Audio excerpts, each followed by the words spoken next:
So and then there's the familial type of MTC, which is basically autosomal dominant. It typically happens in younger patients less than 35, and it's associated with the syndrome that we're talking about, MEN2A. And typically it's bilateral or unilateral on the thyroid.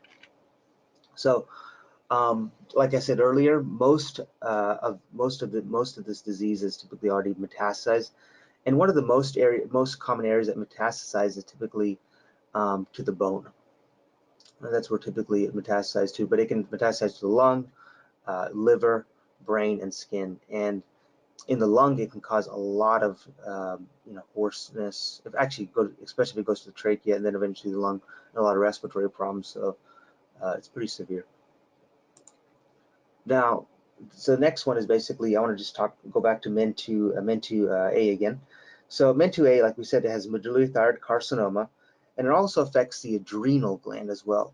And in the adrenal gland, it's going to actually cause something called pheochromocytoma. And the parathyroid gland, it's going to cause hyperparathyroidism as well. So that's basically going to be MEN2 right here. And they might say just MEN2. Instead of MEN2B, they might say that as well. But you should know the terms interchangeably, MEN2A, MEN2B, and so forth.